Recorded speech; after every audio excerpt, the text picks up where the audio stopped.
Dzisiaj czeka nas jedna z najważniejszych nocy, mianowicie Kadir Gecesi, czyli noc przeznaczenia. I zgodnie z wierzeniem, to właśnie tej nocy został przekazany Koran Mahometowi, czyli prorokowi. Także myślę, że czeka nas bardzo interesujący dzień pod względem tradycji tureckiej, dlatego że pierwszy raz będę uczestniczyć w czymś takim. Jesteśmy nad Morzem Czarnym. Wiadomo, że tutaj jest większość osób starszych, właściwie wszyscy są starszymi osobami wierzącymi.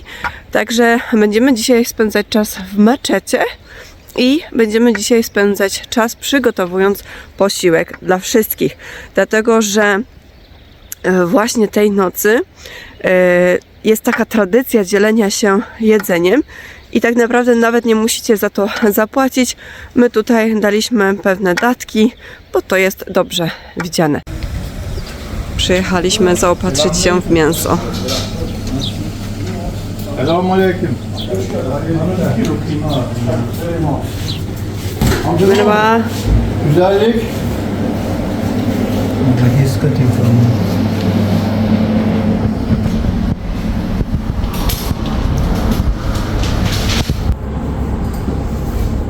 Paşaport durmadılar diyor amca. He.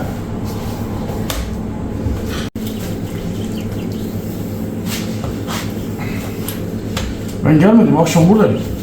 Burada yaptım. Kesim yaptık. Bunda bir mal kestik. 10 kg będzie przygotowywane w meczecie Burada 8 kilo. i 8 kg dla Jęgę i Dai. No to teraz tak, Umit mnie uświadomił, że tam mamy kuchnię dla kobiet i miejsce dla kobiet. Na górze jest miejsce do modlitwy, na dole jest kuchnia, a w tym momencie jestem w miejscu przeznaczonym do spożywania posiłków przez mężczyzn. Także jestem ciekawa, jak to wieczorem będzie wyglądać, czy faktycznie nas rozdzielą, czy będziemy siedzieć razem jako rodzina.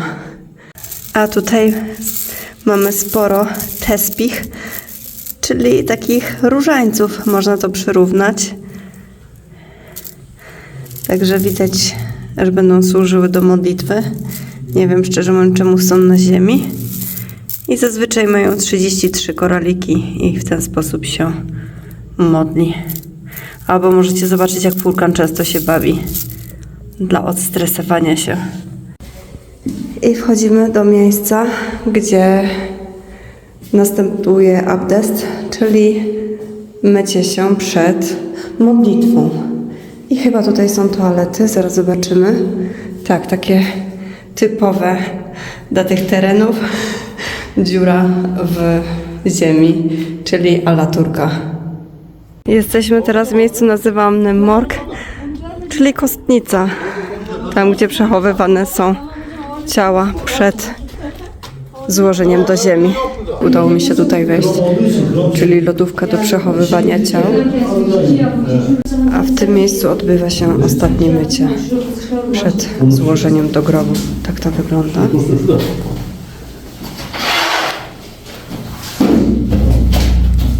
Ten budynek można przyrównać do mesdżid. To nie jest meczet. Meczet mamy tam dalej po prawej stronie. Natomiast to jest taki budynek wiejski, gdzie modlą się, gdzie wspólnie jedzą posiłki przy takich okazjach. Natomiast wspólnie to znaczy, że kobiety po lewej stronie, a mężczyźni po prawej stronie. Jeżeli jesteście w takich religijnych miejscach, no to odbywa się to osobno. Tak samo modlitwa. Mężczyźni po prawej stronie, kobiety w tym budynku.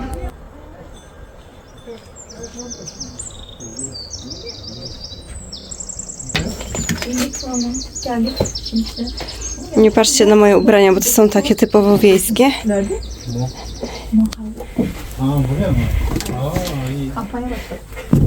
Słuchajcie, pierwszy raz tutaj jestem. Widzicie, stół przygotowany, ajran, woda. Jesteśmy w pomieszczeniu, gdzie kobiety przeprowadzają abdest. Tutaj już się czaj robi. Teraz pokażę wam kuchnię. Uuu, guzel! Bunne? Çorba için. A, czorba. Robimy zupę. Evet, çorba için hazırlık. Tutaj mięso, dana kuszbaszy. Evet. Nohut. Nohut. A, Evet. ciecierzyca. Kuzel, teşekkürler.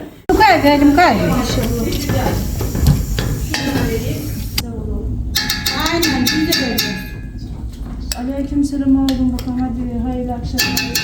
Vallahi hadi bilmek. 4,5 kg mięsa tutaj mamy.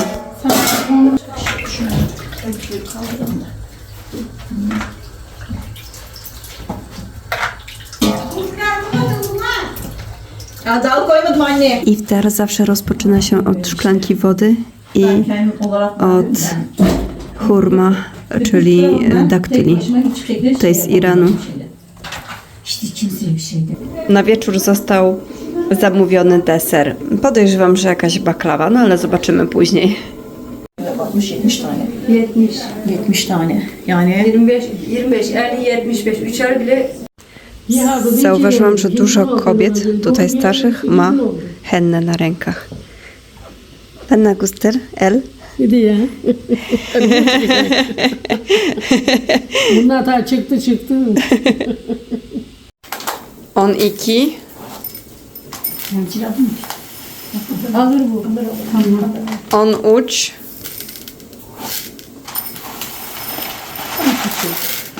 On uç buçuk. 13,5 szklanki. Zapytałam Jęgę, jaką dzisiaj będziemy jeść zupę, dlatego że widziałam w garnku kıyma, mięso mielone i powiedziała mi, że to będzie kıymalı çorbası, czyli zupa z mięsem mielonym i powiem Wam, że będę jadła po raz pierwszy taką. Czosnek do zupy. gerçi bunu en son koyarız. Abim yemiyor. Evet. Abim yemiyor baba. Yok bunun içinde ne diyeyim? Anladım. Ya. Tamam. Onun içinde Aynen. almış Aynen. gene. Ha, tamam. Tamam anladım. Siz de aynı olsun şeysinde.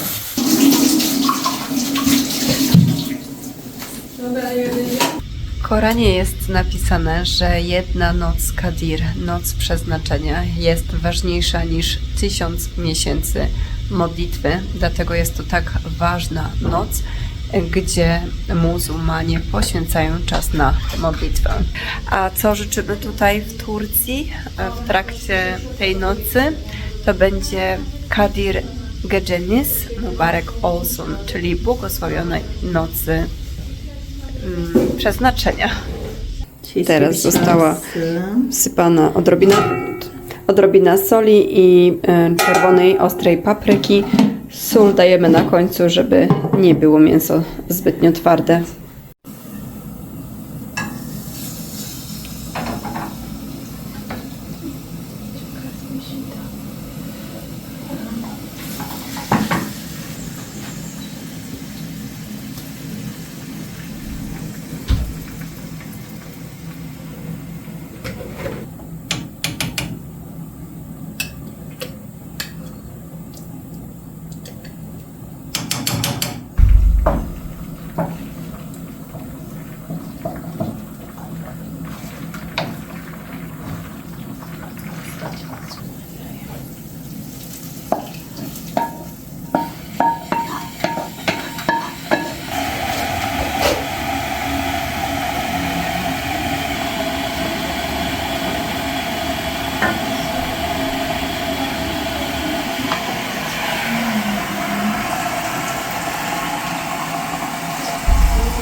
Her şey sana ait. Hayır. Bunları sen konuşmuyorsun. Hayır. Ablam nerede evli? Ankara'da. Ben nerede yaşıyorum? İzmir'de. Ben nerede yaşıyorum? Bence aramızda Buraya gelince gelecek sanki Söyle gelecek. Oo, adam çok şey. Gelecek yüzümüze konuşacak her şey. Gelecek buraya. Vermeyeceğim. Dersin kendini damat. Bu kadar konuşma tarzı da şeye benziyor. Bizim Emine var ya. Bir adam bütün sesi o. Mesela kadın konuştu onu da o çeviriyor. Erkek konuştu o. Çocuk gene o. Duygu yok. Kadın mesela ağlayarak bir şey söylüyor. Adam normal konuşuyor. Ablası res çekiyor. İkimiz birbirimizi seviyoruz. Yes. Anne ben kendime ben konuşayım sonra onlar. Kadına bak. Sen kimsin ki? Ayağına getirmek değil. Biz anlaştık. Ben dinle. Benim kafam olmadığından ötürü Te urywki, które przed chwilą Wam pokazałam, chciałam, żebyście zobaczyli, że w tureckich domach telewizor to jest bardzo istotna rzecz. Wiele rodzin nie wyobraża sobie nieposiadania telewizora i moim zdaniem bardzo dużo programów mają takich, jakby to powiedzieć delikatnie, jakby to ubrać w słowa, które niezbyt korzystnie wpływają na rozum, takich ogłupiających. I ten przed chwilą, który Wam pokazywałam, to jest Esra Erol, no, bodajże tak się nazywa. I często ludzie zwracają się z różnymi problemami. W tym momencie na przykład byli rodzice, których córka uciekła, żeby wyjść za mąż za chłopaka poznanego przez internet. Często te programy bazują na takich tragediach, negatywnych emocjach, bazują na krzykach, na bitwie, na walkach między ludźmi. Ja tego nie mogę oglądać, ale na przykład mój teść, czy tutaj osoby na wiosce, czy nawet mój mąż, jak widzieliście, po prostu oni to uwielbiają, dlatego że oni mi próbują przetłumaczyć, że my mamy inne problemy w Polsce, więc ja tego nie zrozumiem, że oni tutaj to są różnice kulturowe. Moim zdaniem to jednak chodzi o sposób kręcenia, dlatego że te programy przygotowywane są w taki sposób, aby była jakaś ogromna drama, aby były negatywne emocje. No nie wiem. Jestem ciekawa, czy kiedyś mieliście możliwość zobaczenia takiego tureckiego programu i co o tym sądzicie. Może w ogóle to byłby dobry temat na kolejny vlog. Tutaj mamy pilaw. O, Çorba. zupa. Nohut, ciecierzyca i miecho. O, ale pięknie pachnie. Teşekkürler.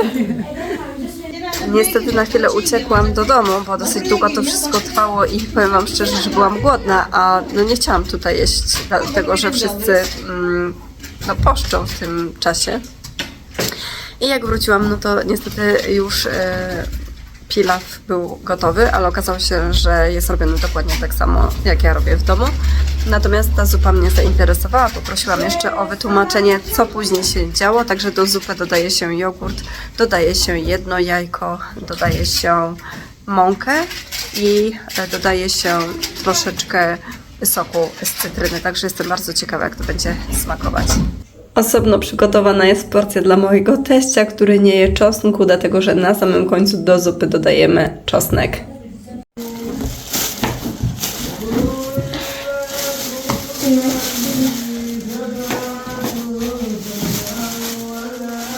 Şunu da kesip var böyle şey yapmam.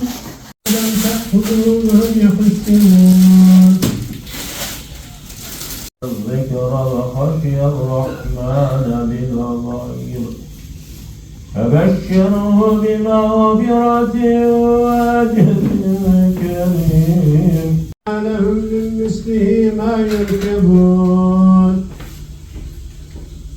فإن شكوا لهم فلا ثريا لهم ولا هم ينقذون. Słychać ezan, także post w dzisiejszym dniu został zakończony. Rozpoczynamy od zjedzenia daktyla. إن الدين عند الله الإسلام فما اختلف الذين أوتوا الكتاب إلا من بعد ما جاءهم المفلحون Sadakallahul azim. أعوذ بالله من الشيطان الرجيم بسم الله الرحمن الرحيم لا إله إلا Şu çorbayı kapatayım, işimiz yok.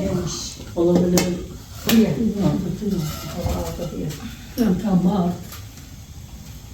Ben yengeydi bir cama. Başka bir gün biraz yok, bir tane daha koyalım. Ben doldururum. Orada? Buraya koyacağım. Yok, tamam. Ben doldururum. Geliyor. Kızım sen içeride kim? İçeride daha benim çorbası buradan gel. Çok güzel sen onu. Şunu güzel Zeynep.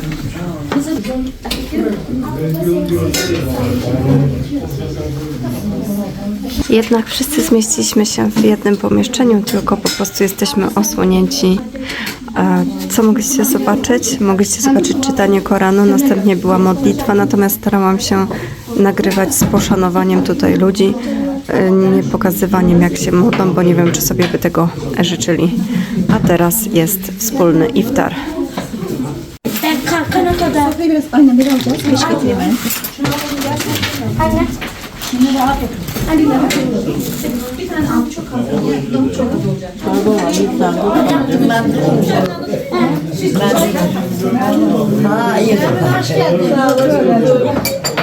Hoş geldin. Sağ olun. Benim şenlim geldi be.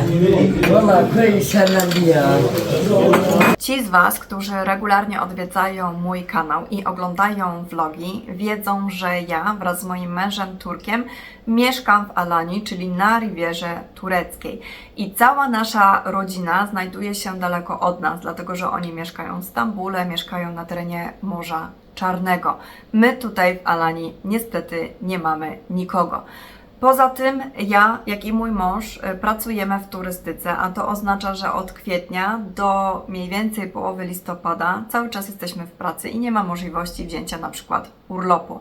Z tego względu do tej pory nie miałam w ogóle okazji uczestniczenia w takich rodzinnych spotkaniach czy wspólnego celebrowania tureckich świąt. Zawsze bardzo zazdroszczę, tak pozytywnie, wszystkim dziewczynom Polkom, które mieszkają w Turcji, które mają świetny kontakt z turecką rodziną i które mają właśnie taką możliwość pojechania, czy to na święta, czy na jakieś urodziny i zobaczenia tego wszystkiego na własne oczy, odczucia tego na własnej skórze.